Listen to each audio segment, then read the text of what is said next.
नमस्कार, आपका मेरे चैनल में स्वागत है। आज मैं आपको गणगौर की एक बहुत ही प्रचलित कहानी सुनाने जा रही हूँ। गणगौर का त्योहार राजस्थान और मध्य प्रदेश में बड़े ही धूमधाम से मनाया जाता है। राजस्थान में महिलाएं पति की सलामती और लंबी उम्र के लिए गणगौर का व्रत रखती हैं। गणगौर व्रत में भगवान शिव और माता पार्वती की पूजा की जाती है। हर साल चैत्र शुक्ल पक्ष की तृतीय तिथि को गणगौर का त्योहार बड़े ही धूमधाम से मनाया जाता है। इस व्रत को सुहागिन महिलाएं पति से छिपकर रखती हैं। इस व्रत के बारे में पति को कुछ भी नहीं बताया जाता। पूजा में चढ़ाया गया प्रसाद भी महिलाएं पति को नहीं देती हैं। इस पावन दिन गणगौर माता यानी मां पार्वती की विधि विधान से पूजा अर्चना की जाती है। पौराणिक मान्यताओं के अनुसार मां पार्वती होली के दूसरे दिन अपने मायके चली गई थी और भगवान शिव उन्हें वापस लेने के लिए 8 दिनों बाद गए थे। इसलिए यह त्योहार होली के दिन से यानी चैत्र माह की प्रतिपदा तिथि से आरंभ हो जाता है। इसी दिन कुंवारी लड़कियां और सुहागिन महिलाएं मिट्टी के भगवान शिव यानी गढ़ और मिट्टी की ही माता पार्वती यानी गौर बनाती हैं और रोजाना उनकी पूजा अर्चना करती हैं। यह त्योहार 17 दिनों तक मनाया जाता है। चैत्र महीने के शुक्ल पक्ष की तृतीय तिथि को गणगौर तीज की पूजा का विधान है। 17 दिनों तक महिलाएं रोजाना सुबह दूब और फूल चुनकर लाती हैं और उन दूब से दूध के छींटे मिट्टी की बनी हुई गणगौर माता को देती हैं। चैत्र शुक्ल पक्ष की तृतीय तिथि के दिन महिलाएं किसी नदी तालाब के पास जाती हैं और अपनी पूजी हुई गणगौर को पानी पिलाती हैं। अगले दिन यानी चैत्र शुक्ल पक्ष की तृतीया के दिन महिलाएं गणगौर का विसर्जन कर देती हैं। इस पावन व्रत को सुहागिन महिलाएं अपनी पति की लंबी आयु और कुंवारी लड़कियां अच्छे वर की प्राप्ति के लिए रखती हैं। एक बार शंकर भगवान पार्वती जी और नारद जी के साथ पृथ्वी पर घूमने आए और एक गांव में पहुंचे। उस दिन चैत्र शुक्ल की तीज थी। जैसे ही गांव वालों को भगवान के आने की सूचना मिली तो धनवान स्त्रियां श्रृंगार में तथा आव भगत के लिए तरह तरह के भोजन बनाने में व्यस्त हो गईं। कुछ गरीब परिवार की महिलाएं जैसी थीं वैसी ही थाली में हल्दी चावल और जल आदि लेकर आ गईं और शिव पार्वती की भक्ति भाव से पूजा करने लगी। माता पार्वती उनकी पूजा से प्रसन्न हुई और उन सबके ऊपर सुहाग रूपी हरिद्रा छिड़क दी। इस प्रकार वो स्त्रियां मां पार्वती का आशीर्वाद व मंगल कामनाएं पाकर अपने घर चली गईं।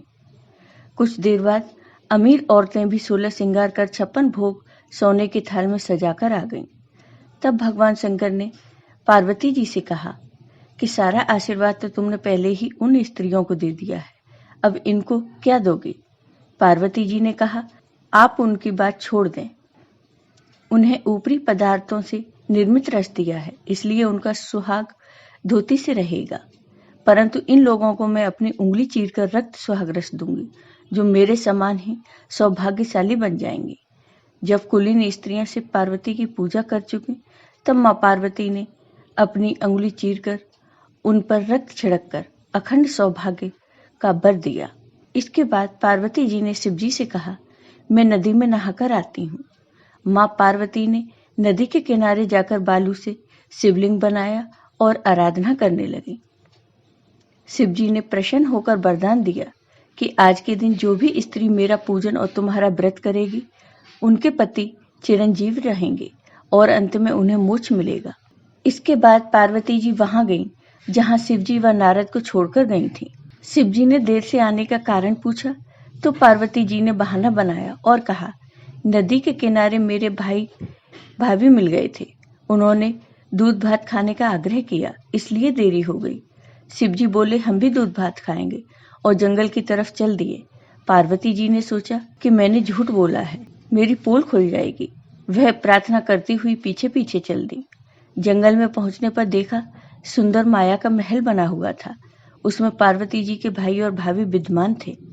भाई भाभी ने उन सबका स्वागत सत्कार किया और आव भगत की और वहां रुकने का आग्रह किया। तीनों ने अतिथि स्वीकार किया। 3 दिन वहां रुके, फिर वहां से रवाना हो गए। तीनों चलते चलते काफी दूर तक आ गए।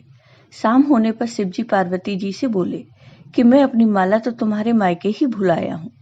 पार्वती जी ने कहा, मैं लेकर आती हूँ और माला लेने जाने लगी। शिव जी बोले, इस वक्त तुम्हारा जाना ठीक नहीं है, उन्होंने नारद जी को माला लेने भेज दिया। नारद जी वहां पहुंचे तो देखा वहां कुछ नहीं था। महल का तो नामो निशान भी नहीं था। अंधेरे में जंगली जानवर घूम रहे थे। अंधकारपूर्ण वातावरण डरावना लग रहा था। यह देखकर नारद जी आश्चर्य में पड़ गए। तभी बिजली कड़की और माला उन्हें एक पेड़ पर टंगी दिखाई दी। माला लेकर नारद जी तुरंत वहां से दौड़ते हुए शिव जी के पास पहुंचे और शिव जी को वहां का वर्णन सुनाया।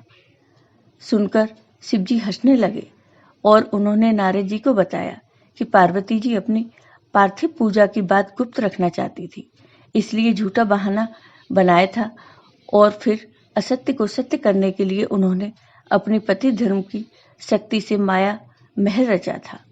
सच्चाई बताने के लिए ही मैंने तुम्हें वहां माला लेने भेजा था। यह जानकर नारद जी मां पार्वती की पतिव्रता शक्ति से बहुत प्रभावित हुए। उन्होंने मां पार्वती की बहुत प्रशंसा की और पूजा करने की बात छिपाने को भी सही ठहराया, क्योंकि पूजा पाठ गुप्त रूप से पर्दे में रहकर ही करनी चाहिए। उन्होंने खुश होकर कहा कि जो स्त्रियां इस दिन गुप्त रूप से पूजन कार्य करेंगी उनकी सब मनोकामना पूरी होंगी और उनका सुहाग अमर रहेगा, क्योंकि पार्वती जी ने व्रत छिपकर किया था। अतः उसी परंपरा के अनुसार आज भी इस दिन पूजा के अवसर पर पुरुष उपस्थित नहीं रहते।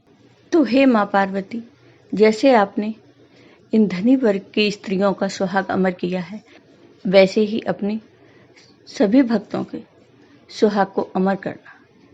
जय हो माता पार्वती, जय हो भगवान शिव। आपको ये वीडियो पसंद आया हो तो लाइक कीजिए, शेयर कीजिए और मेरे चैनल को सब्सक्राइब कीजिए। साथ ही बेल आइकन पर क्लिक जरूर कीजिए, जिससे हमारे वीडियो के नोटिफिकेशन आपको मिलते रहें। धन्यवाद।